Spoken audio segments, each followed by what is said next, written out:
Let me talk to you.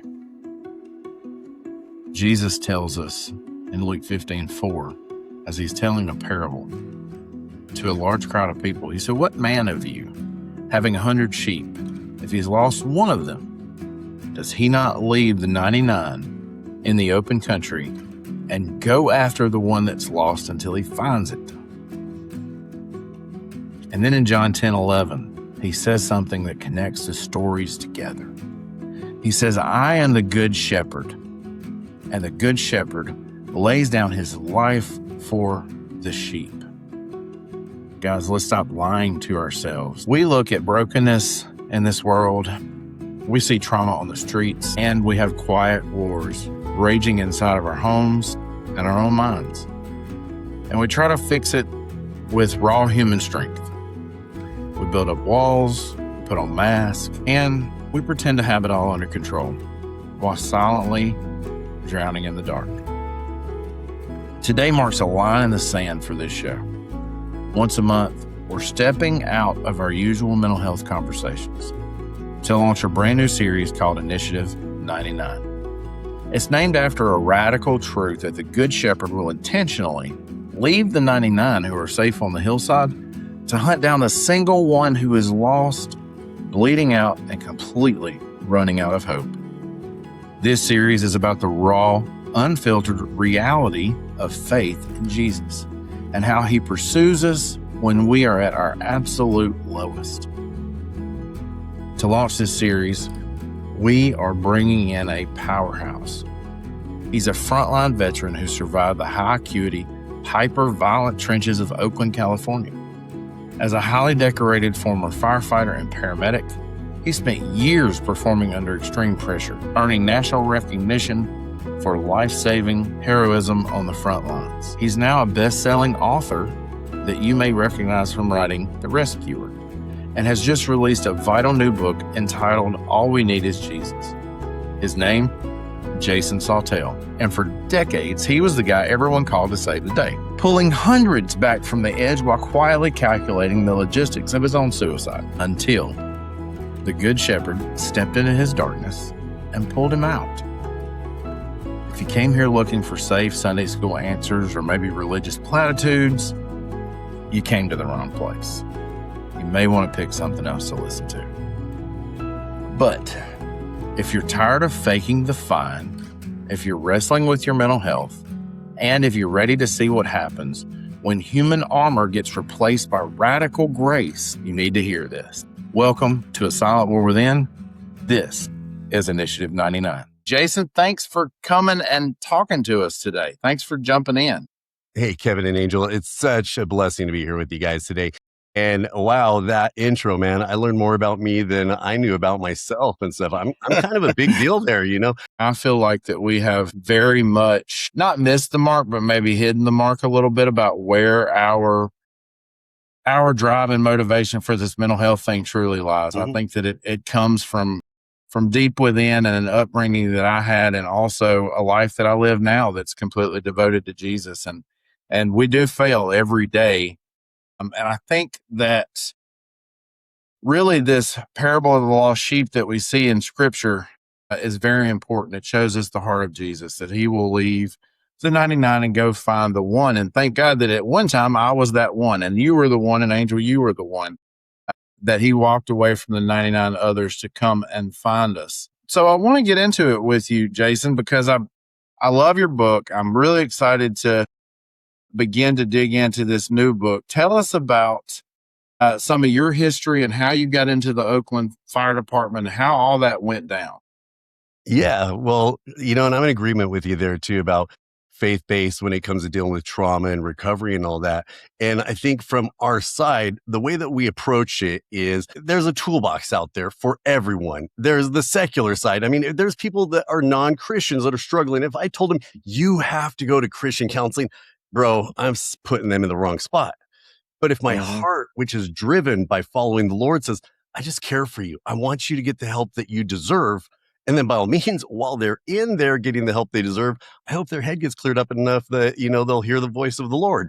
But if not, at least they're getting more time here on earth to possibly turn to him. So looking at it from that point, I love your perspective of falling back into your faith, because we need to be part of the solution too. Everyone needs to be there. And obviously ours is grounded in an unwavering truth that you can't take away from us. But we also recognize not everyone believes our truth. So I throw that out there. How did I get into the Oakland Fire Department? The 30,000-foot view was I was a young punk surf and skater down in Southern California, which was a high school dropout. And when there's no love in your home, you go chase it on the street. And I was chasing it on the streets. And my mom moved away from us when I was like, 6 or 7 years old. And I stayed with my dad, who he struggled, man. I mean, and at the end of the day, yeah, he's a very, very abusive man. And so I didn't stay home. I'd rather go out on the streets and hang out there. And when I did, I started hanging out with a bunch of thugs, and I never took on their ideology. But there's this thing I like called likeism. Like if I was in South Central LA, I probably would have been a Crip or a Blood, but I wasn't. Okay. I was a young dude in the Inland Empire. So you guys, I did run around with skinheads. Again, just to be clear, never took on their ideology then, never took it. Disgust me. But let's be honest, when there's no love at home, you're going to go chase it on the streets. And the love the streets are going to provide it's not going to end well. So I was skating with a pack of these guys, and a dumpster happened to catch on fire right next to us. I don't know how that happened. And a fire engine came out. And while they were putting the dumpster fire out while we're skating in this alley, the skinheads started just talking trash. I mean, dude, some of those vile words, you guys know what they are, but I'm not going to say them here. We're just being thrown at these firefighters. And I look over and I'm like, you guys knock it off. Those are the firemen. Knock it off. And all of a sudden they just look at me like, dude, we knew you weren't like us, because first off, I'm not shaving my head and I'm not wearing combat boots because those are hard to skate in. Okay. And I was a pretty good skater, but they took off, and the firemen, they heard this. And so they said, after they took off, I just hung out there, and they're like, bro, are you going to have issues with that? You going to take a beating? I was like, I can take those guys. I'm not tripping about that. And then one of them said, hey, have you ever thought about being a firefighter? And I was like, oh, what does it take? And they said a high school diploma. And at that point I was a high school dropout. So I was like, okay. Well, to speed the story up, they invited me to the firehouse. I spent some time with them, and I really enjoyed that gang, if you will. I kind of liked what they were doing. And so I went back and I got my high school proficiency exam, which is like your GED, but they actually give you a diploma if you pass the test. And I applied for that fire department because even though it was a larger Riverside County fire department with 70 stations, they had seasonal firefighters there, and the captains of the firehouse would hire those seasonals.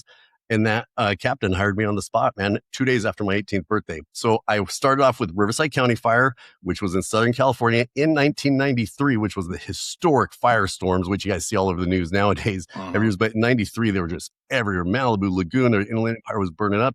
So I stepped right into the heart of the major wildland fires. Then I realized my heart was more to an urban department, a big department. So I applied to San Diego, LA City, LA County, San Francisco. And I guess I told all the right lies to Oakland because they hired me. So I moved north and became an Oakland fireman. And that's the story. Very cool. So how did this... So I want to touch on Christy, because this is one of my favorite parts of the book. Your wife's name is Christy. For those of you who don't know this, who may have not read the book, she played a really pivotal part in sharing the gospel with you. But I think even further back than that, you had kind of a rough childhood life. I mean, your upbringing was pretty rough. Jump into that just a little bit and tell us about some of the trauma, because one of the interesting things I found about doing a podcast, so many first responders come into this field either because of or with the additional baggage of childhood trauma in some way, shape, form, or fashion. So jump into your story a little bit about how the upbringing part of it went. First off, I'm going to back you up on that because I'm in agreement of coming in, what I like to say, already pretty messed up, not knowing what we're getting into. We're thinking, first off, I fully understand most people get into fire and EMS with the hopes it's going to make them better. No, we want to serve because we've gone through the crap, and we want to be able to help people because we know what it's like to be alone, to have no one there and stuff. And I truly feel that's a draw, but not to spend too much time there. That's a problem, though, because we get into it and we're also very broken ourselves. We haven't been given a foundation yet. And now we're getting more trauma poured into us. So I'm a true believer that you have to really dig deep into PTSD and trauma itself. And was it one individual thing? Was it cumulative? Where was your past? How were you able to process it? There's a lot to it. So I agree with you there, Kevin, big time. But my childhood, and I'm not here to beat my dad up. And I love him and he's still alive. But even to this day, haven't talked to him in probably about 14, 15 years. And he's a broken man. And it's my job now as a dad, a husband, and father is I can't change my dad, but I can change what comes after me. And that's what God's called me to do. So my childhood was rough. It was like I couldn't play sports because even in PE, if I was to ask my dad for a PE uniform, it would go bad. And so I would have to sit out all year because I refused to dress out, is what the coaches would say. And they would just beat me up. They'd just talk crap and I'd stand up against the wall while all the other kids got to play. And then one day they even got all the students to kind of give me the beat down, meaning that they weren't going to go be able to play their sports unless I dressed out. So everyone's talking crap to me. And I'm just sitting there thinking, dude, all I want is one of the PE uniforms you got sitting over there in your office, but you're going to sit here and just beat me down. So I'm going to stay quiet. So school lunch, I never got a school lunch. I just sat hungry, dude, because if I asked my dad for the 99 cents that it cost to do school lunch back then, I'd take a beating. So it was just, I grew up as an outcast at home, which made me an even bigger outcast at school, no friends. And it was a rough life, man, growing up.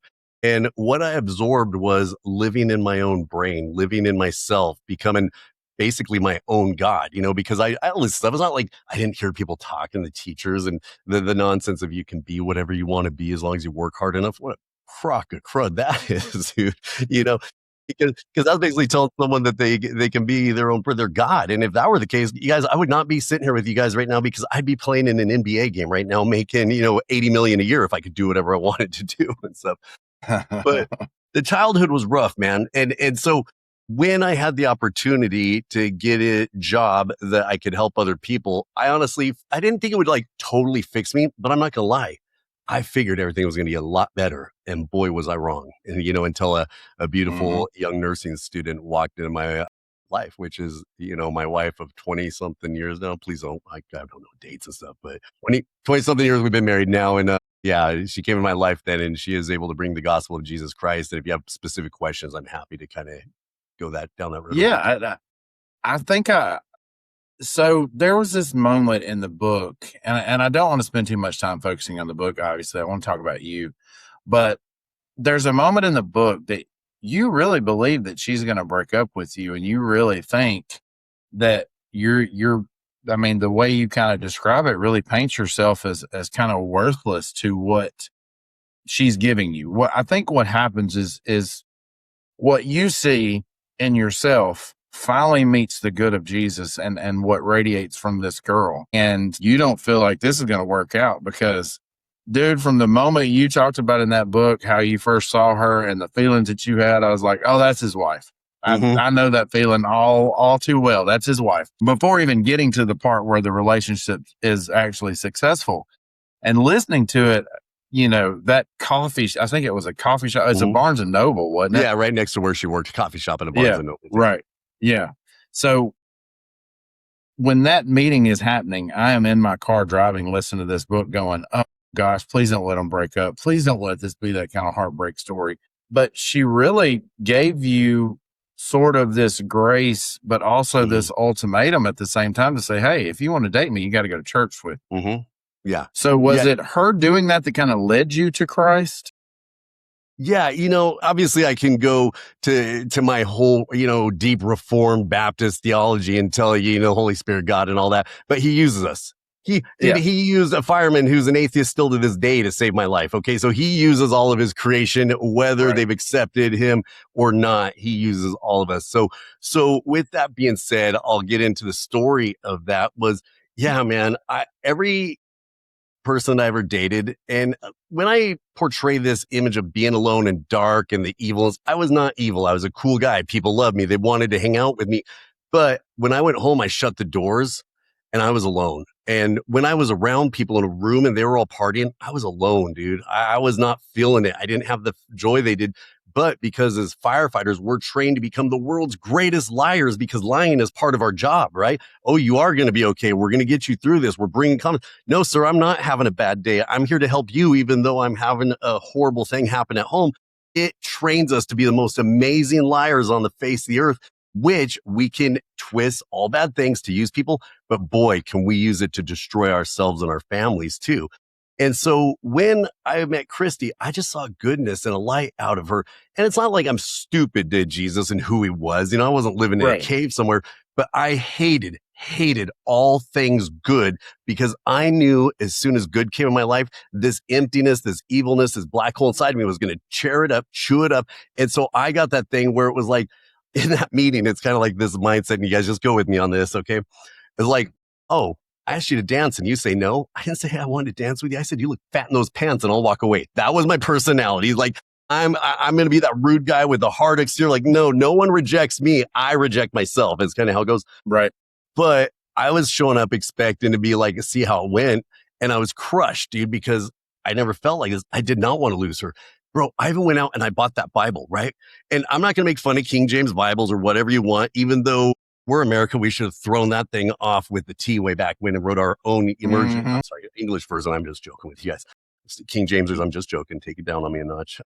But I get the biggest He's King not wrong, James though. version. Yeah, this big King James version. I'm flipping through it, bro. And being someone who's never opened up a Bible, what I tell people all the time, I bought the Bible without Jesus in it. There is no Jesus in this Bible because I'm doing what I've been taught in the kindergarten, starting page 1 and keep going through. Bro, I'm like at page 850 and stuff, and there's no Jesus in my Bible. So I bought a busted Bible, dude. And plus, I'm starting to go, dude, these Christians are freaks, man. Have you seen what some of these little guys and gals have done? So I'm trying that. So I'm like, I'm done. I was hoping I was going to be able to go to that meeting with Jesus. Jesus was coming. I'm going to know who he was because I studied him all day. That's what paramedics, firemen do. We study up. I show up there and Jesus ain't there. I know nothing about the faith. And Christy walks in and I was just heartbroken, dude. But what I love about her was she did not break up with me, but she laid down the ultimatum he said. She did not say, you need to be a Christian, but she, prior to coming in, and this is the backstory behind it, she knew I was a 6-alarm fire and she was just her and she couldn't handle it. So she wanted to get me to the body of Christ, which was invite me to church. And so she says, I'm not going to date you anymore unless you come to church with me. And that's where it all started right there. No ultimatums anywhere else. And I totally respect that because she saw that my brokenness would probably eventually take her down, take our relationship down. We're not ones that are for or against that whole missional dating nonsense people talk about. We believe that God puts people in lives. And if it's going to work out, you're going to figure it out. If not, it's not. But she knew that I needed to have more people around me. So she showed me the gospel. Other people explained it to me. Which makes me think, like, from your point of view at that time, did it feel like you were the only one wearing the mask? Like, what was that aha moment that you were like, hey, I'm not the only one sitting around here faking it. Like, these guys are just putting on the mask with me every morning. Yep. Well, what's crazy is the crew I worked with, they were such a salty and old crew. I should not have made the firehouse that I made in Oakland. We're an old school, just senior man type of fire department. Yes, we have women, but we just, we say firemen, but we love everyone. Just an old, gritty, old school fire department that if you can do the job, come on. If you can't, we don't want you type of stuff. Get out of here. I don't care what you look like or what genitalia you have. That's it. So I worked with some of the most hardcore Christians you could ever see in my firehouse, who loved me, and they prayed for me, but they also saw what a train wreck I was. They saw how messed up I was. And so they wouldn't let me put my mask on, but they didn't know how good of a mask I could put on, because even until the day I wrote my story and I did go through the suicide part and it hit the fire department, guys called me so upset. They're like, why didn't you tell us? Why'd you tell us after the fact? Why? I said, it's weird. I just wasn't ready till 20 years later because it happened 20 years ago. And they're like, why didn't you do this and stuff? And then all of a sudden I started getting other calls from guys in the fire department going, what she felt is exactly what I felt. And that's when the light went on of like, oh, I'm a voice for others now. And God's like, I didn't write the book for me and my healing. I let you experience that, go through this crappiness so I could refine you. So now, this is one of your bigger ministries, right? I mean, my ministry is wide encompassing, but to be able to walk into a firehouse, let's be honest, anyone can sit at the table, but until you earn a right to be there, the guys aren't going to open up to you or the girls aren't going to open up to you, and I think that is one of the things that wearing that mask for so long is I can explain it, because now I care about you. I don't really, it's hard to say, I don't care about your happiness here on earth from a Christian standpoint. I'm so fearing your eternity. And to be able to walk in now and just take that mask off and be like, hey, I've been in the trenches. And if you want to go toe to toe on fires, I'll go there with you, but I don't need to and stuff. But for some of the younger guys who are like, you don't know anything. All right, you want to compare medals of valors, even though it's stupid in my opinion to get off that way. But it's like, I've been there with you. And so, Angel, to talk with you about the mask, yeah, wearing it, everyone wears it. We still wear it today. I just hit a filter so my face wouldn't be so red, from working out in the yard. How about that? Right.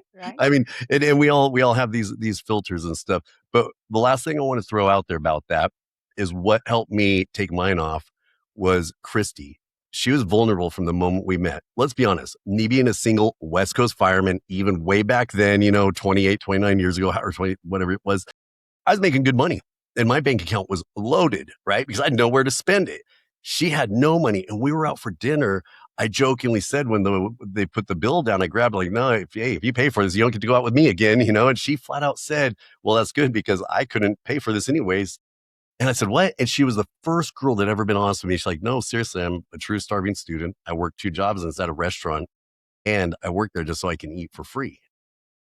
Excuse my language, but that's the biggest turn on I've ever had in my entire life. And I'm not saying in a sexual weird way, but like, Right. pow, Right. don't get me wrong. She's smoking hot, still is and stuff, which was a huge benefit, but that vulnerability she brought nowadays, I'm not saying nowadays, I don't want to do generational against generational stuff, but even during my time, girls would not let you in and it's like, you can't ask me that. You're not allowed to ask that. Dude, she threw down that I'm broke and I'm hungry.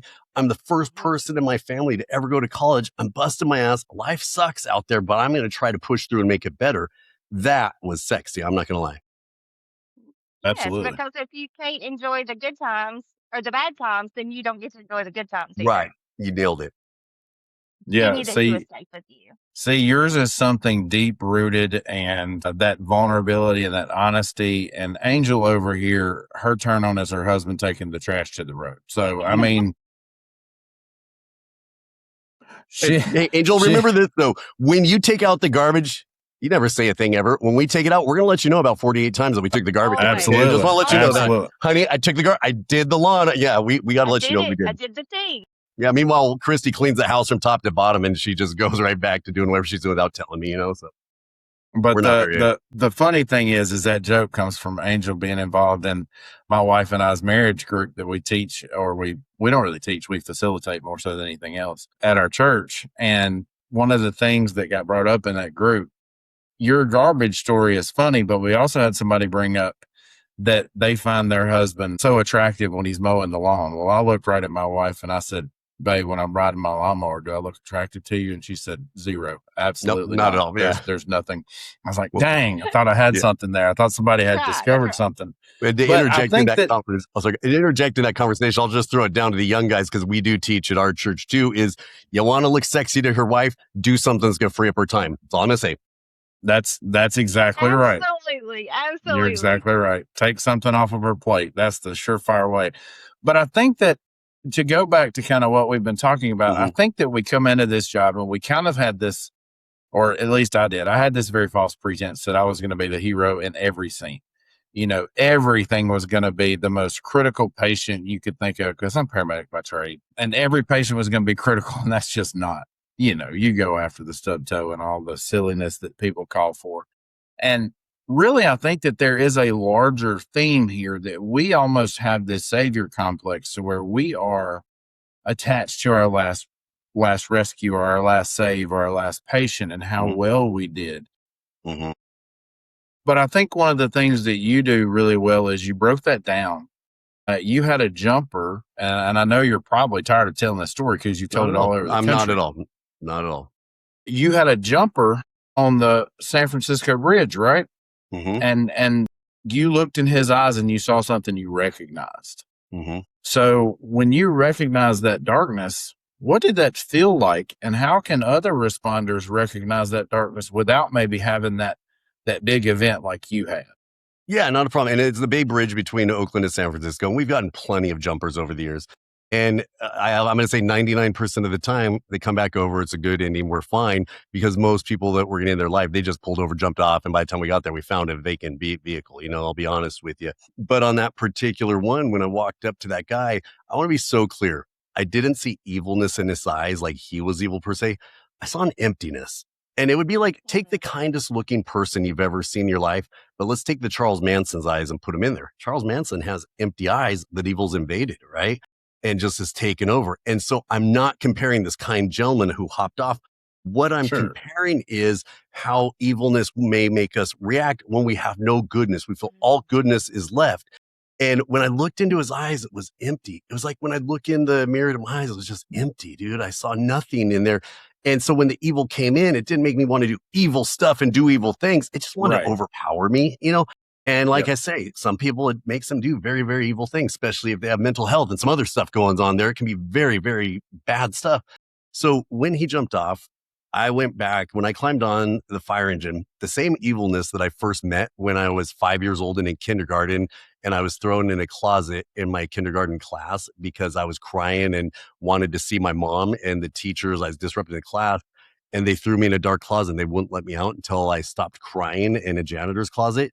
That same evilness that day, I also recognized as a 28-year-old man, 23 years later, but this time was different. I finally had an understanding where we stood. Dude, it climbed back onto the fire engine with me, it rode back to the firehouse, waited out my truck while I took a shower, and it took my commute home with me, dude, and sat shotgun in my truck. And so I had a recognition of that evil. And that scared the crap out of me, guys. It really did, because I saw myself as the jumper on the Bay Bridge. And, just a few short weeks later, I actually became that jumper per se, even though my way was going to be different. I was saved by the grace of God.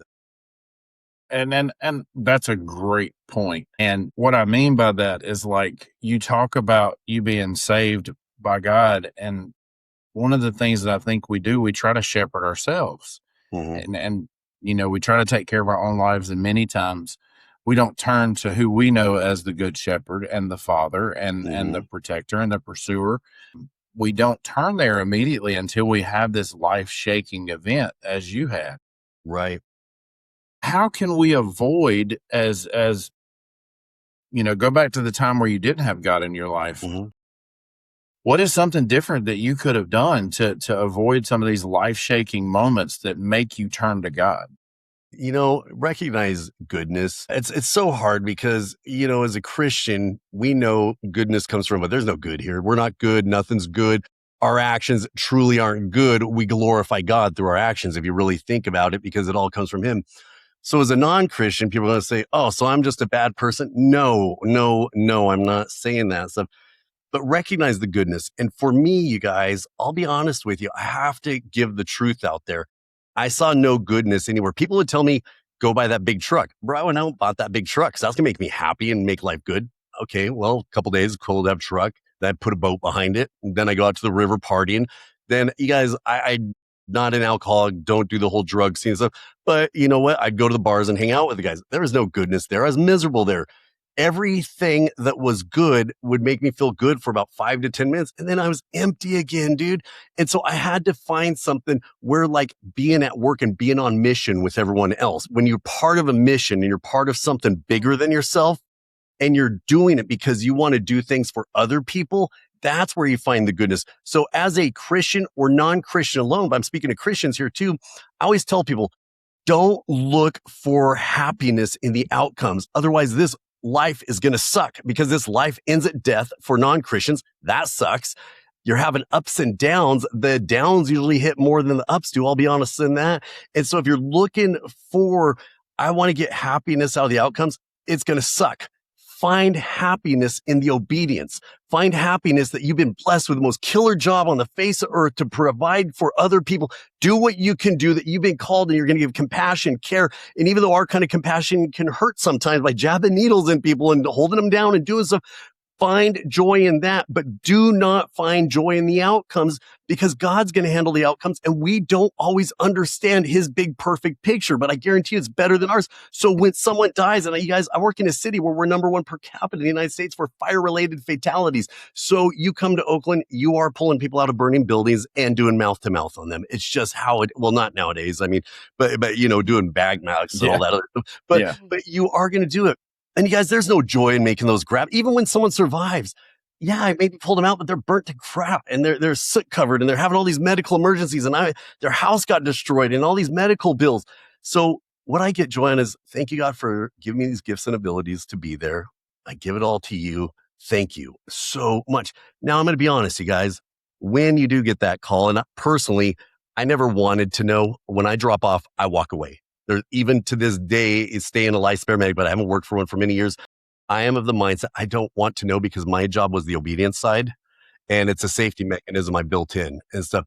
But let's be honest, even guys like me, the word gets back around and they walk into the firehouse, which we've had before, and they thank us. That's the fruit that we talk about, right? When you're in the dark, there's no fruit. It sucks. It's horrible. When you're in the light, God's not rewarding you for doing good. I want to be very clear. It's not like, oh, if you do this, I'll give you this. But he says there's fruits of your labor in the light. And so when you're in the light and every once in a while you get a taste of that fruit, oh, you guys are so badass. I'm not going to lie. You know, you're like, you're not trying to put it about you, but dude, Yeah. we pulled them out. They're alive and I got to meet that person. Yep. That's awesome. You know? Yeah. Very So cool. tell me about the moment that you realized that God wasn't waiting for you to clean yourself up. Like, he's coming down into the soot, into the dirt, into the grit to get you, after you, to have you, to take care of you, to shield you in a way. Was there Yeah. one special event that was like your aha moment? You know, like he's not waiting on me to per se do anything. Yeah, it was, you know, the gospel is such an amazing thing. The depths of it are so deep that we're never even going to have a grasp around it. You will get the basics, died on the cross, rose 3 days later, we're going to get the basics. The depths of the gospel, where all life truly begins, is so hard for us to wrap our head around. So mine aha moment happened over a series of a few days. It happened right after that meeting with Christy at the coffee shop. It happened when a cool pastor, because the day before I almost killed myself, I went to a church and they threw me out because of the way I was dressed. And so think about that I church. remember that. You guys tossed me out. I almost died. And then an atheist San Francisco firefighter saves my life. We'll talk about that later on and stuff, you know. But So ironic. right, yeah, go think about that. But what had happened was I met a pastor who was actually cool, and he took me out, and we went. I'll lie to you guys and say it was coffee that we went and had. We had a cup of coffee, okay, and over this cup of coffee called Budweiser, him and I are chatting it up, and sorry, and we're No, chatting you're it up, and he asked me, he goes, "Tell me about your job," and he was truly interested because he really want to be a firefighter and stuff. So I'm telling him. As I'm telling him, he stops. He's like, "Hey, bro, can I tell you something?" He's like, "Yeah." And he knew who his audience was. He's like, "You're a little on the conceited side." And I started laughing, and I'm like, "What?" He's like, "You're saying, well, I get to do this. I fought a fire. I get to help save lives. The only difference between you and me as a Christian is I tweak it and I just say, thank God for giving me the abilities to be able to go out and help people. And it's all to him. You're different." And he's also, it's a little on the conceited side. And I started laughing, but bro, that hit my heart. Then shortly after that, I started noticing every situation I was on that I felt some goodness that didn't get taken away, like Christy, had God involved. When I was on scene and like a 90-year-old man died and I told his wife that he died and I felt really sad, she came and gave me a hug. God was involved because she put her Bible down and she said, "Don't worry, son, my child's with Jesus." She lost a husband of 70 freaking years. And her first move was to come to me, a 6'1" tall fireman, 225 with quivered lip and all upset. And she made me first. That can't be taken away. That story can't even be taken away from me by the devil, right? That's right. And so then right after that, we go to a structure fire and it's downtown. And I made some really stupid moves at the structure fire and I went in way too deep. I got trapped. I was alone. And I really thought I was going to die in that fire. I had to call a mayday and the guys had to come in and rescue me. And while I was laying in that fire, my legs were getting hot. My turnout pants were catching on fire. You guys, it was the scariest feeling I ever had in my entire life. And for days afterwards. Was that the Photoshop? Yeah, the Photoshop Yeah. fire. Yeah. So I was inside that fire. And that's the first moment where I felt Christ because I looked up and said, "God, I don't want to die like this." And my whole mind was, I just met Christy. There's all this goodness in my life. There's all this stuff, but it was all things he'd given me. Right. And I said, "God, I don't want to die like this." And people are like, "So what happened? Did Jesus Christ himself come in, doves open? You heard James Earl Jones' voice being, 'Jason, I'm here to save you.'" I'm like, "No, a pack of ghetto firemen ran in with a hose line, pulled my, okay, that's what happened." Yeah. He used them to pull me out. But I was so shook into my core, you guys, because I got a taste of eternity of that fire of being separated, the pain, the darkness, the heat. And at that moment, heaven and hell became real. Jesus and the devil became real. God, the Holy Spirit, all became real. And conversion happened. And I make sure it very clear to people that once you're in the hand of Christ, nothing can rip you out. That is salvation by Christ alone, by his work alone. Our job is acceptance. He does all the work. There's no work on our side. So keep that over here. But then over here, there's this thing called sanctification, where you want to start growing in him, being more like him. I want to be like, I'm not wanting to be more like Christy, but she's my example I can see of how you should live as a Christian, right? And that's the long version of the aha moment there, Angel, is that it took a little while, but that's how it came out. No, I love that. And you say a word that we joke about a lot in our church. We talk about anytime somebody does something, slips up and says a word, or, I still have somewhat of a not somewhat, it is a nicotine addiction. Every time I put one of those pouches in my mouth, somebody will walk by and go, sanctification is a process, isn't it, brother? And it's true. Sanctification is absolutely a process. It's lifelong, dude. Perfection. Yeah, perfection is God working on us day after day after day. And many times I fail, and I say it often, that I really dislike the word Christian. I know what it means. I know where it comes from. I know what its roots are. But in today's world, I think the word Christian puts this negative stigma on us to somehow be this image of perfection. And when we fail, it reflects, it gives Christ a black eye, if you will. And I feel like that I describe myself more as a broken Jesus follower. I want to be more like him every day. I want to model him every day. And one of the things that you have done really well in this new book, and just looking at some of the reviews on it, like I said, it's on my read list. I'm getting to it, I promise. Dude, yeah.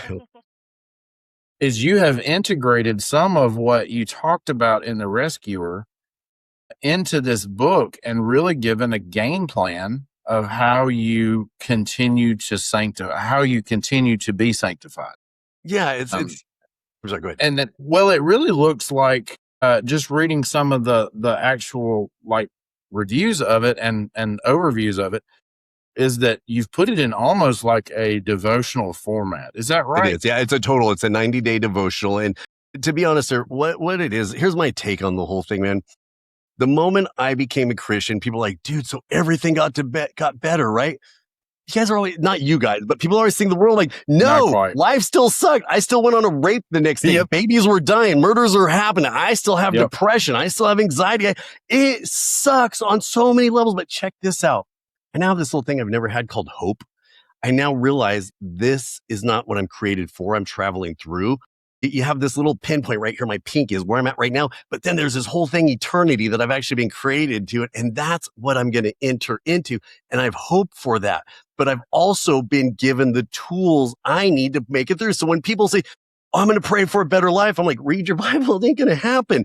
Pray for the tools of perseverance, the help, the brothers and sisters that come alongside of you, the scripture that you need to lean into. What you can, we can fight stuff, but I guarantee you, oh, you think you can pray a mountain? I live near the Sierra Nevada mountain range. I can't knock that mountain down, and God's not going to knock it down for me. Understand that.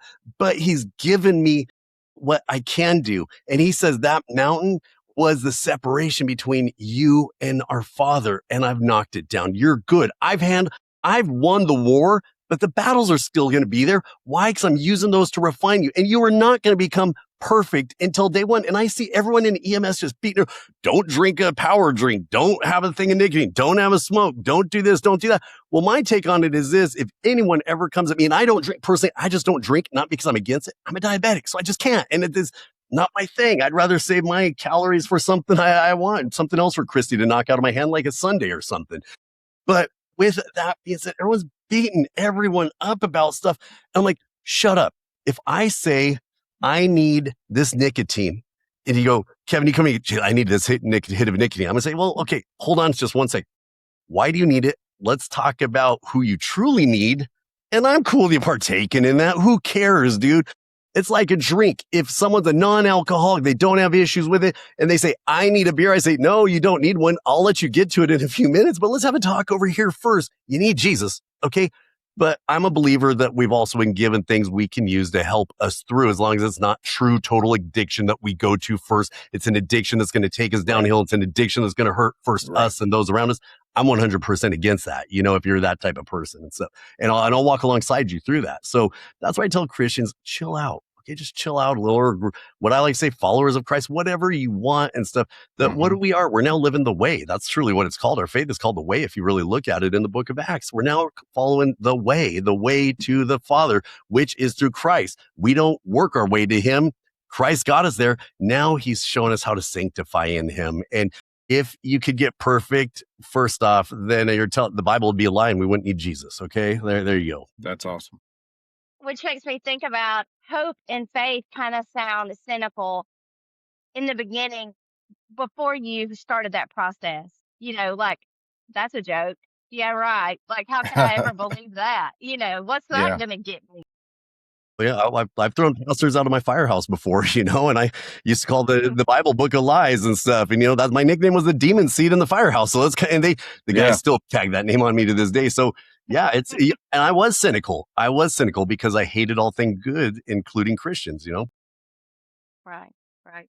Which makes me think, like, to write these books, you had to drag yourself back through the hard times. Like, was that almost healing to you, or did it make it harder for a time? Well, look, here's my answer to that, Angel. First off, what I tell folks is if you're doing anything that's going to help others looking to be healed, you're not ready to do it yet. Don't do it. Just look for the health and the healing and what you're going to do there. God will tell you, and your conscience and the Holy Spirit will speak to you when it's time to start helping other people, because that's a dangerous place to be, and it's helping other people when you're not ready. What had happened is it'd been confirmed to me through a bunch of people by telling the stories and all this stuff and stuff and getting a literary agent, all this stuff, that I knew my story could impact people. And I didn't want it to be about me. I wanted it to be when people read it, they saw themselves. Let's be honest. We've all pushed the same hallway. We've been on the same car. A dead kid across the United States is the same as a dead kid here. Okay. A fire over there, wherever it's at, is all there. I wanted people to see where I was and that they're not alone. And that's why every book that I write, including they're not even named yet, but there's 2 more that'll be coming out through national publishers. They're always dedicated to the lost, hurt, and lonely. That's it. They're never dead. People, aren't you dedicated to Christy? Because me and Christy are fine. We dedicated to the lost, hurt, and lonely and stuff. And so was I in a dark place? Other thing I'll throw out there, Angel, I purposely put myself back as an atheist, a lost person when I write, because I need those feelings to come out. I'm safe. I'm there. It's not like, okay, God, I'm not with you anymore. But no, I have to put myself in those shoes. Feel the hate again, how much you hated him. It's okay. I'm doing this to glorify you, and I'll write that. Feel the pain. Be that broken child. So when you go there, if you're not healed, it can be a very dangerous place. And I'll be honest with you, there was a time I had to take a pause, and Christy knows I'm the least violent person you'll ever meet, unless you're an electronic. If you're an electronic, I will murder you, and I will seek you down, and I'll kill you. You want to hear it? Like, I hate electronics, man. And there's a time I was getting ready to throw another pool or a laptop in the pool, and Christy stopped me, and she said, take a couple of days off. And what I hate about my wife is when she goes to prayer for me, because I can feel it. Oh, it gets me so mad, you guys, because I'm such a prideful, hateful man. I want to do things my way. And she goes into prayer, and I'll literally yell in the next room, like, stop praying. I don't want to write this damn book. And sure enough, she prayed, and it came through. And God also told me through a bunch of people, because I do get a couple hundred emails and messages a day, and a lot of them are firefighters and stuff. And when they come through, a few came through at that time, and they were from firefighters who were going to take their own life. And I was able to help. And that's why I just knew I had to do this, get the story out there. So there's, again, a long version to your answer to your story question. No, I love that you're a communicator as well. I love that your answers are lengthy and you can talk probably just as long as I can. That's absolutely fantastic. I think in kind of reading the overviews and seeing how much you truly love Jesus, I think the question that comes to mind is, why does a firefighter, author, all the hats you've worn, what motivated you to say, I want to do a 90-day devotion? I wanted to do it because the title was The Rescuing Love of God, because I think all too often we become Christians. We think it's all going to get better. Or when it doesn't get better, we start doubting. And I just want to remind people, every minute, every hour of the day, you got to turn to him when you can, and pray without ceasing. People are like, oh, so you stay praying, 24 hours. Like, no, it means he's on your heart, your mind, your thoughts, all hours of the day that you're running everything through him. But so often I say this, then all of a sudden I get a phone call, a bill's due that I don't think is due from the taxes out here in California, or Governor Newsom does something that gets me so flipping mad and stuff that immediately, listen to my voice right now. There is no Christ in my voice right now. It's all worldly and I'm ready to blow up over this, and so stupid because, boy, I hate living in California, but it's my mission field, and that's where my mind is. So I have to now go back to the rescuing love of God. And I have to remind myself, you know what? God has these people where they are for a reason. I don't fully understand it, but he wants me to react in a certain way that is going to let his light shine through me out there. And so I want people to always remember it's so easy to say, hey, when you come back from a tough run, just pray. Bro, when you come back from a tough run, sometimes I'll be honest with you, leave me the F alone for a couple hours. It's healthy. Mhm. It's healthy. It's what I need. Now, that's not where I stay and where I live and where I be, I need to be. But as a guy who doesn't get fed from people, I get fed by giving to people. I need to be alone to get my senses back about me. Some called introvert, extrovert. Some I don't call that because I love being around people, but it drains the heck out of me and stuff. I'm not like my wife where she freaking like Easter. She throws a party here for 600 flipping people. I hate that because I have to talk to them all, but I love them all being here. You know what I mean? Yes. And so, Yeah. Yes. so that's why I wrote it, because it's just to get people into. I always want people to read their Bibles and stuff, and I'm very clear on that. So this was a general for all, but the next one I'm working on is going to be for first responders only, and it's coming heavy, man. It's in a good way, in a really good way and stuff. But it's really going to only be written for firefighters for the most part, which any paramedic or cop can read it and stuff. So it's niche. So a lot of the big publishers were real leery about it, but I didn't care because I'm doing it anyways and stuff. So I'm excited about that. So do we have a timeline for that one? I can't. If I gave you a lesson on the world of publishing, especially, I'm with, HarperCollins Christian, which is one of the big fives, and Thomas Nelson, it would blow your mind. What you always say is, it'll be coming out next year. Next year, the next year rolls around. I might be saying it's next year because they have a master calendar. And what they do, honestly, is they give us paychecks regardless as the authors and stuff. So it won't keep us bugging them too, but they know how to make their billions of dollars through us. And so they always tell us, it'll be coming out, in 2027. It'll definitely be on the shelves. So that's what I say, right? Well, until I'm the excited. initial or the official comes down the pipes, then I can give you the date, and you guys will be the first to hear. How about? Yeah, I love that. I love that. So I guess one of the things that I keep reading that you talk about is these false refuges, almost these idols that we can put in place. This is what one reviewer from Michigan Southern University wrote about your book. They said the driving premise of the book is that humans naturally seek safety in the wrong places, and Jason calls out specific idols first responders and high achievers run to when they're bleeding out internally. So the big three that they mentioned here, and you can tell me if this is correct or not. Absolutely correct me if I'm wrong. Like I said, this is a book review. It's fine. No, it's fine. Work, relationships, and financial security. 100%. Those are the three big ones. I could throw in 150 big ones on there too, on top of that. But let's throw it out there. And I want to give you guys a little bit, even if we're going over time. So deep into my faith and into my walk with the Lord of 20 years, all of a sudden I get my hip and my back broken on a fire. And it's not a big, so just so we're clear, it's not a big story. It was a stupid story, a fall and whatever. I wasn't trapped. Nothing came down on my head. There's no RIT team involved or anything. I just got hurt on a fire. Okay. But as I got back to work, then I was throwing a ladder, and it happened again because my body was finally wearing down after 26 years in a pretty, busy environment. So my body was just worn down.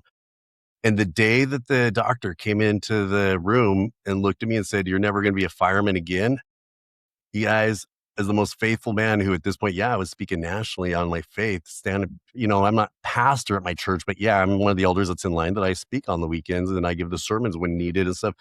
I told him to get the F out of my room with that exact, I use the full F word there, and I was done. And all that in my mind is, how am I going to survive now? All I've ever been since the age of 18 is a fireman. I dropped out of high school. I have no other career. What job's going to say, hey, can you go down a hallway that's under smoke and heat and pull people out? I have nothing for you guys. How am I going to feed Christy and the boys? Dude, not only do we have our 2 kids, we adopted my niece and nephew. It's just, I'm Jason the fireman, but check this out. Holy idolization, you guys. Here I am preaching about not idolizing. I idolize it so much. Dude, I hang it behind me. No, this is like a tribute to my job and stuff, but it can quickly become an idol, right?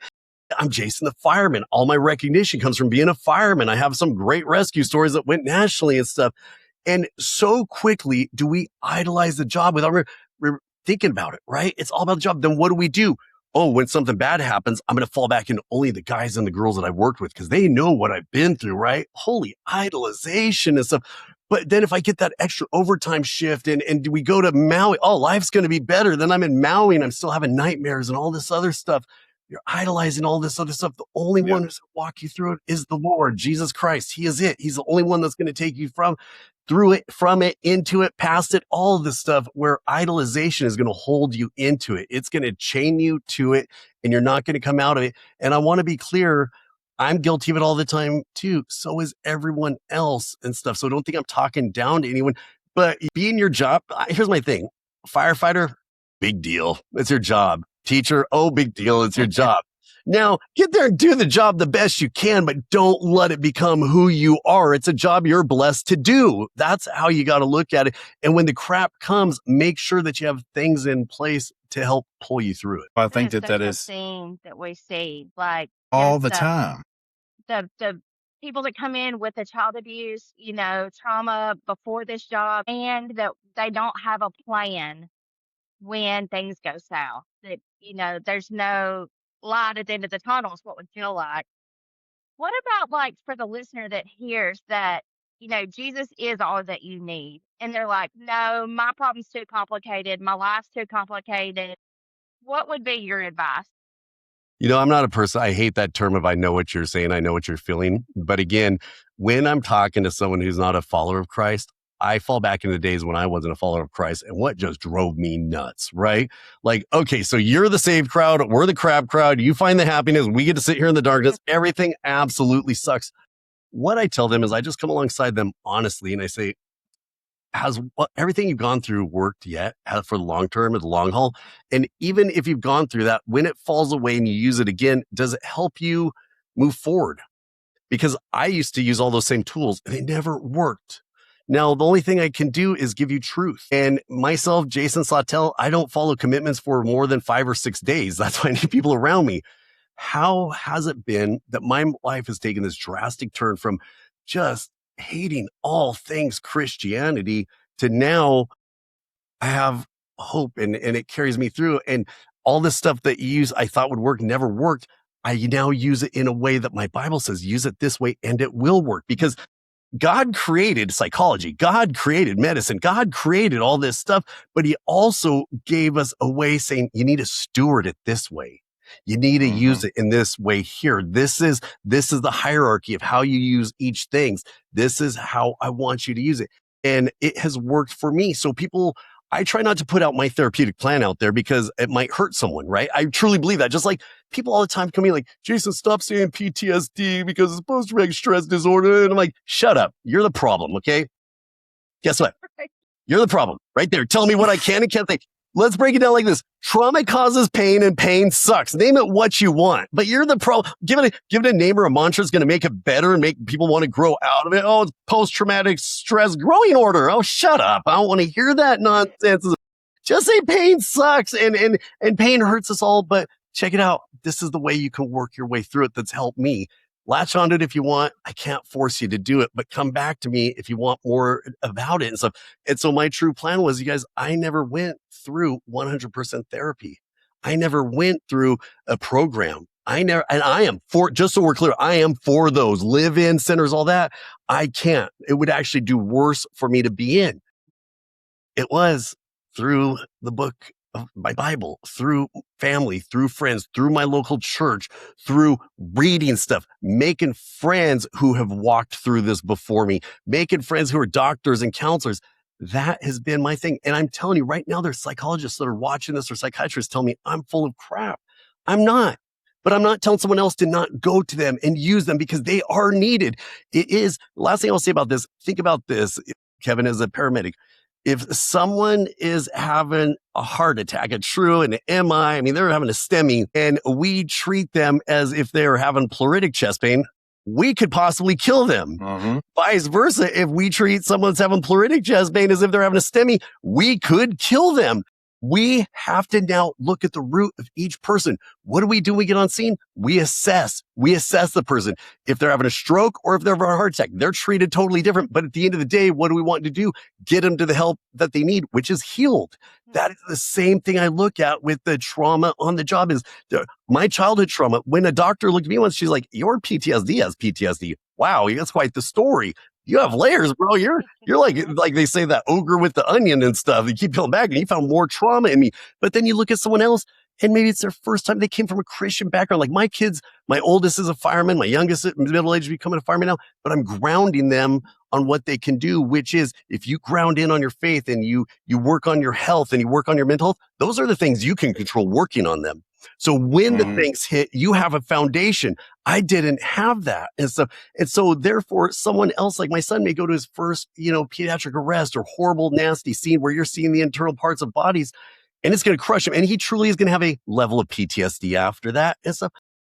But that's way different than mine because when I saw it, I also had years of getting beat down with me and those were still open. So my sons, they're coming in actually ready with a better foundation than I had and stuff. And so, like I said, there's so many layers to it. But for me personally, I just want to assess people and I do it every day. And I say, hey, I think this might be a good spot for you to go talk to. And if they're not, come back to me so I can pass you over to someone else till we find it. Because I'm not going to fix you. None of you are going to fix. The doctors truly are. That is why I don't give my personal way because I don't want someone to just grab a Bible and think it's going to make them better either, Right. Yeah, that's so good. Before we start to close, I'll tell you this quick story. This picture right here behind me. That was one of the first gifts that my wife gave me when we started dating. That's a painting by her. And I wish I could have heard the entire spiel that you just gave then, because then was almost 13 years ago now.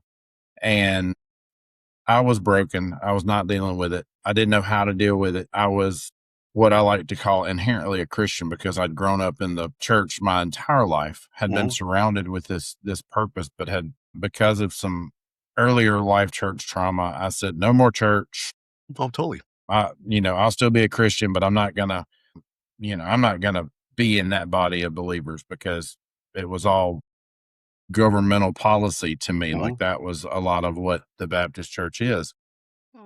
And I'm not saying anything negative about the Baptist church. The Baptist churches that I will, and I go to one. I go to a Baptist church. I'll tell you, they're bad. No, I'm just joking. Just teasing.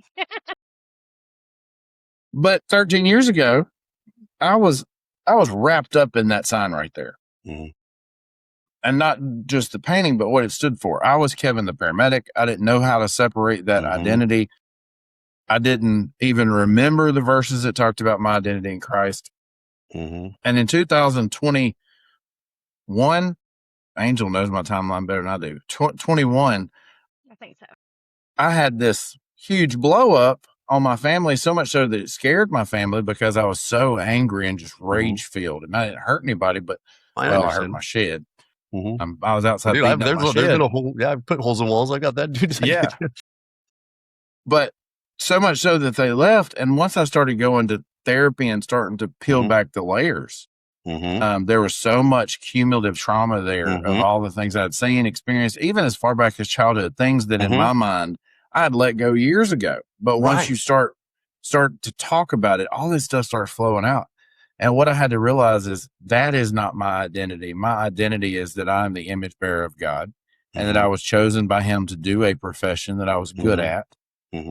And that I'm blessed to be able to see people, be there for their worst days and provide some type of comfort and some type of care to them.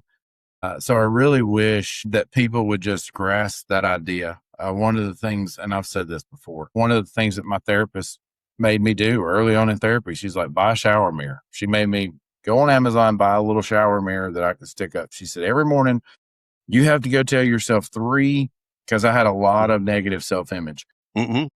3 things that you're good at, that you think you're really good at.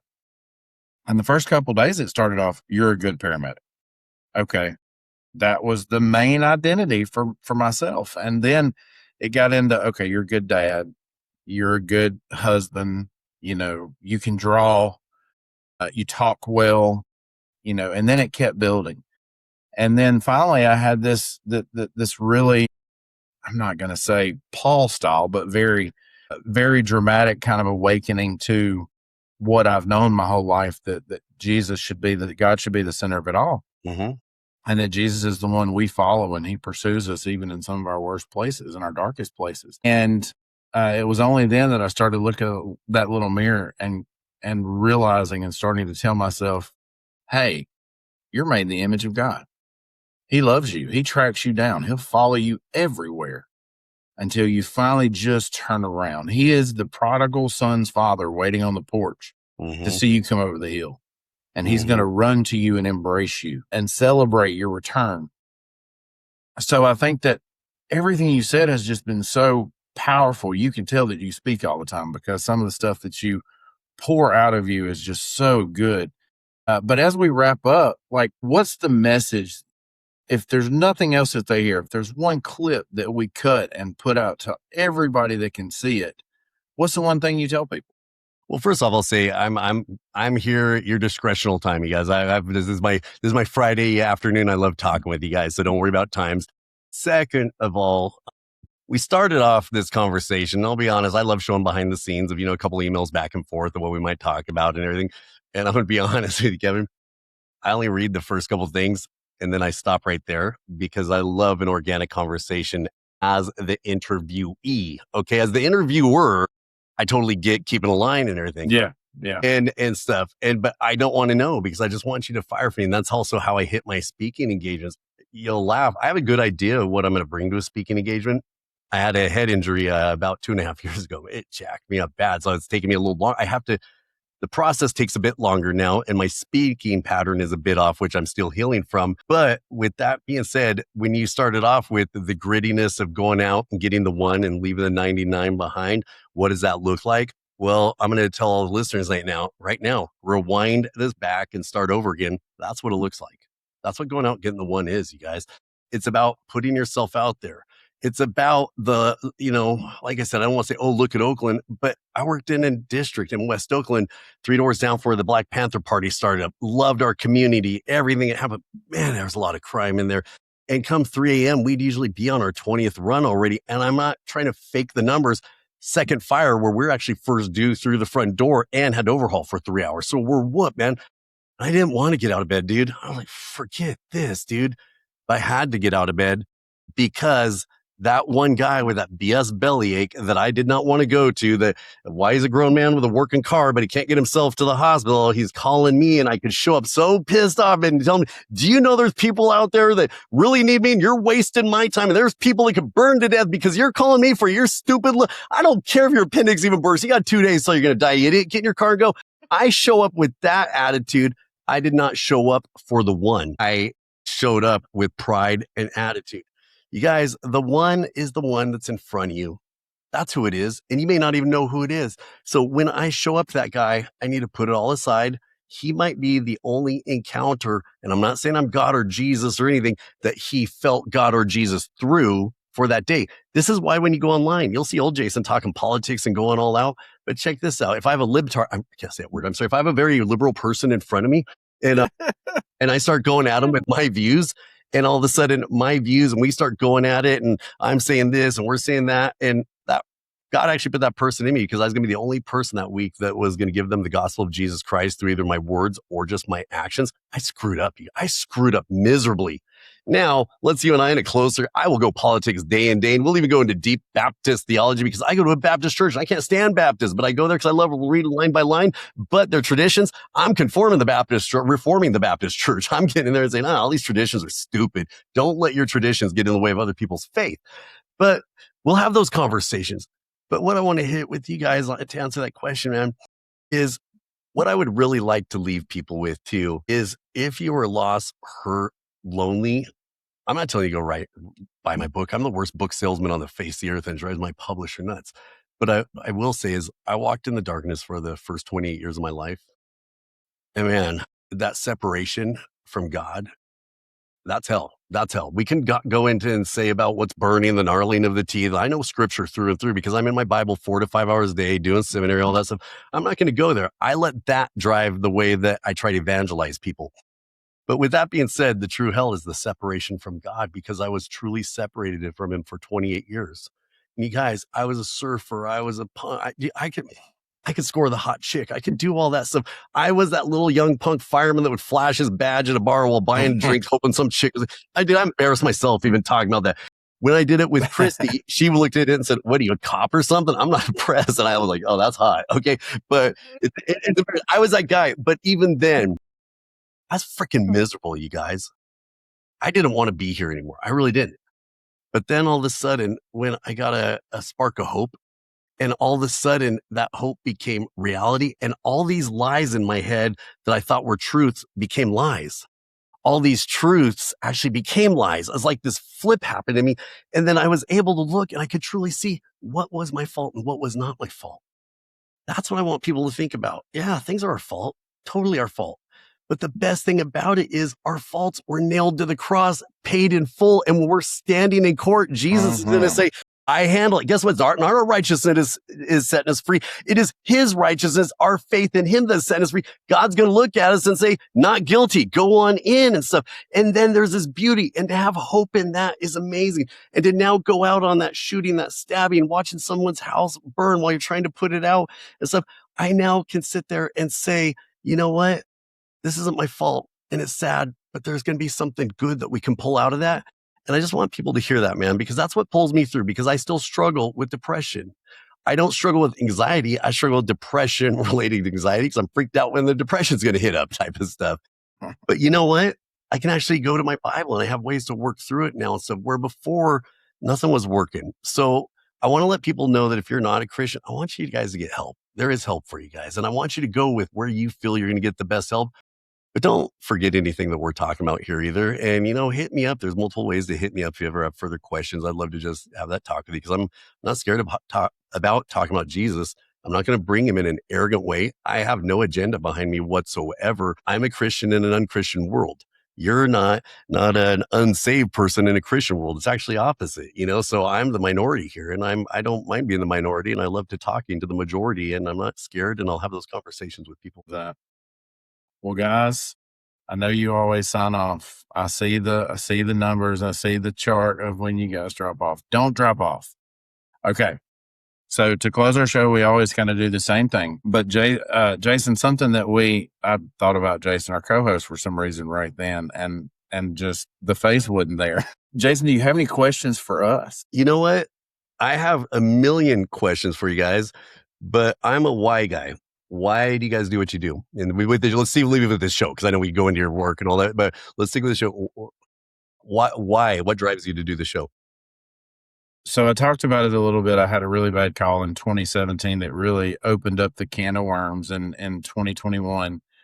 And one of the things that I felt during that moment was I felt isolated. I felt alone. I felt like nobody else was coming for me. I felt like there was no help. I felt like I was broken. I felt like I was going to lose my marriage and my children and all the things because of all this stuff that I'd carried around for so long and didn't know where to drop it at. And I started this show, A Silent War Within portion. I started this show because I didn't want anybody else to feel like that.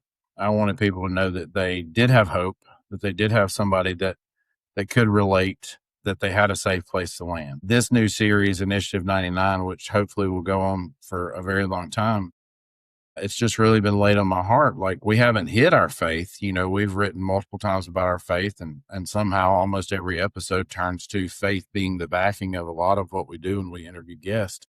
Mm-hmm. But really laid on my heart, because I've read the Bible front to back 3 or 4 times. That's not a brag. That is saying that I've been steeped in this. Religion's not the right word, but this relationship with Jesus my whole life. I've been steeped in this, and I have a very strong relationship with Jesus myself. I spend time studying the Word. I'm in school, just similar to what you are, to learn more about Him and to become closer to Him. So I think the Initiative 99 really was because this has been very heavy on my heart and feels like a conviction as to, are you inadvertently denying me? And I want to draw the line in the sand and say, no.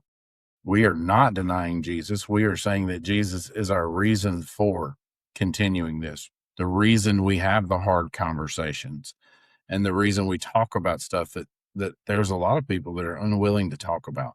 So I wanted the entire platform to be really just a soft spot that you can come and you can hear conversations, and you can know that some of the biggest people that you watch online all the time, because that's a huge part of what we do too. We recruit people that people are going to recognize when their face pops up on the screen, or at least know the name. And we wanted them to know that they had a story too. Nobody is without their scars.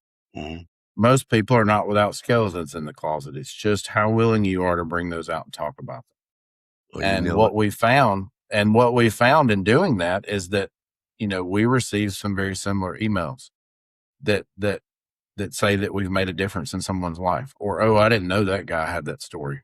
He seems perfect online. Guys, online is a charade. That's all it is. You can make online look like whatever you want. I went to a local town festival with the girlfriend who is now my wife, and somebody pulled me aside and said, "Hey man, that's not your wife." I was like, "Yeah, because me and my first wife are divorced." And they had no idea, but we didn't paint that on social media. You can make social media look like whatever you want it to look 100%. And when people come on that have painted their life in a certain way, whether it be EMS education or whether it be just fun videos about the ambulances or the helicopters, the fire trucks, the police cars or dispatch, and they tell their story, people go, wow, that person hurts like me too. And I think that's the whole basis of it, is to let people know that we're all in this in some way, shape, form, or fashion. We're all in this together. Kevin, you nailed it right there. Before I ask Angel the same question, I'll just throw it out there. Tell your story is something I'm passionate about, and bring me back through on this again sometime in the future. And I want to hit a couple things with you there and help you guys along with that too. And also topics on like church hurt and guys who have been in the faith their whole life, because that's pretty much about 90% of the guys that I evangelize to. So think about this, Angel, you get it? Imagine firemen and Christians that have been hurt by the church. Oh, is there a much more judgmental crowd? That's my crowd. That's Jason Sautel's crowd. That is why God put me at such a young age at West Oakland to be in the busiest fires, because it was to deal with knuckleheads like you guys that are hurt Christians back when you're through. And I'm like, that's what I deal with all day. But I love it, bro. I absolutely love it, because of where my heart is, because I have so much to offer you as an atheist for the first 28 years of my life. You have so much to offer me as a Christian for the first amount of your lives with your struggles. Then when those struggles combine and we talk about them, boom, tell your story. Now, Angel, for you, what's your heart behind why are you doing this? I had always had a passion for mental health, and Kevin had started the podcast, and I was quit laughing. I was Sorry. quietly behind the scenes pushing it. Anybody that asked, anybody that would listen, I'm like, hold on, you got to listen to this. You got to listen to this. And randomly, one Saturday morning, it was like 7:30, and I'm never awake when I'm off at 7:30 on a Saturday morning. Yeah. And Kevin texted and said, will you help me run the podcast? And I was like, absolutely. And when we met he's like, well, let's meet for lunch and let's work out some things. And I was like, okay. Well, and the first thing I said, he said, what's your why? And I was like, because when I struggled and people were ugly to me for struggling, I just want no part of that. I want them to know that instead of, I may not can be in a per se leadership spot, but I'm a leader in my group so that they know when they need something, whether it's, I take care of supplies at work. So whether it's supplies, whether it's just a question like, hey, what do I do with this patient? Or, hey, I'm really struggling. Like they know that I'm going to listen. I hope that they feel like that they're safe with me. That's solid. And then I heard a podcast lately, Therese, I listened to her interview with a guy that wrote the Christian book. I wrote his name down, but now I can't remember. I can't remember something either, but I got you. It was a whole lot like your things. He started like a small group for the first responders in his church. He was like, I felt like I was going to the small group, and I feel this all the time. I show up and like the things they're struggling with is different than me, because all I can think about is this 16-year-old who blew his brains out last week. Like I can't think about anything else. Like whether your socks match or not is not real important to me. I agree. So just to have somebody that gets it. There you go. You guys, I love your answers to that question. That's why I always ask people why, is because even if they don't line up with mine, I so respect them, and it gives me insight on stuff. The people's whys of what you're doing behind what you're doing. It blesses so many people, and I absolutely love what you guys are doing and stuff. So in the famous words of my sign off, keep on keeping on. You guys do what you're doing. That's it. So guys, as we wrap up, you all know this is my most hated part of the show because I hate to get off of a good conversation. But we do have some very exciting things happening in our world that we want to tell you about just really quickly. Merch is out. You may say, okay, what's this merch going for? This is so we can get out and go to conferences and continue to spread this message of healing and hope and everything that we're doing. So if you guys will go and purchase one of the shirts, we got blankets, we got hats, we got all kind of things with our new logos on them. So you guys will see that. And you guys know where we stream. You guys know where we are on social media. But really the hub of all the information for anything A Silent War Within is the website. asilentwarwithin.com. So if you go there, you can get in touch with any of us. You can get resources. We have a ton of resources there. We also have direct links to all of us. I mean, you can get in touch with every single member of our little 4-person team here at Silent War Within. We are really working hard to get you guys some really good guests, and we're seeing growth, and we're super excited. And we just have some good things coming down the road. We are so excited, and we'll be at a couple of conferences this year. We'll be at the Mississippi EMS conference. I think Angel and I are going to that. And then we'll also be, the Tennessee Suicide Task Force is doing an awareness conference that we will be at as well. So we have got just a lot of things cooking, and we're super excited. We're going to continue to drop episodes every Friday. Were you going to say something, Angel? I saw your mouth move. Yes. We also have our 1-year episode coming up.